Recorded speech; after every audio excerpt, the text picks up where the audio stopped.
ભરૂચના દહેજ વિસ્તારમાં આવેલ જીએફએલ કંપનીમાં થયેલા ગેસ ગળતરથી 4 કામદારોના મોત નિપજ્યા હોવાની ઘટના સામે આવી છે। જેમાં પોલીસ ફરિયાદમાં જાહેર થયેલી વિગતો મુજબ ગઈકાલે રાત્રે 9:30 વાગ્યાની આસપાસ કંપનીના પ્રોડક્શન વિભાગમાં આવેલ ક્લોરોમિથેલ પ્લાન્ટમાં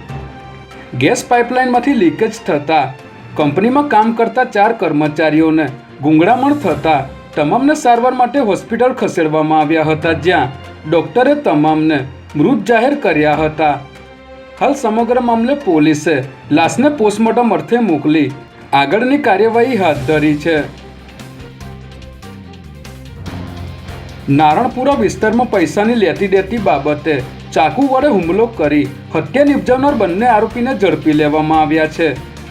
જેમાં નીરવ ભોચિયા નામના યુવકે આરોપીઓને 90,000 રૂપિયા ઉધાર આપ્યા હતા, જે પૈસા પરત આપવાનો આરોપીઓએ ઇનકાર કરી દીધો હતો અને જ્યારે આ યુવક પૈસા પરત લેવા ગયો ત્યારે આરોપીઓએ તેના પર ચાકુથી જીવલેણ હુમલો કરતા યુવકને સારવાર માટે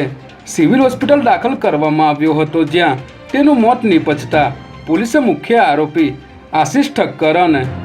અંકિત મકવાણાની ધરપકડ કરી તપાસ શરૂ કરી છે। આગામી 31મી ડિસેમ્બરે હોટલોમાં યોજાનારી પાર્ટીઓને ધ્યાનમાં રાખી અમદાવાદ પોલીસ સજ્જ બની છે, ત્યારે પશ્ચિમ અમદાવાદમાં આવેલી 38 હોટલના માલિક, સંચાલક તેમજ સિક્યુરિટી ઓફિસરો સાથે પોલીસે મીટિંગ યોજી હતી। ઝોન 1 ડીસીપી બલરામ મીણાની અધ્યક્ષતામાં આ મીટિંગનું આયોજન કરાયું હતું, જેમાં હોટલ સીસીટીવી કેમેરાથી સજ્જ રાખવા,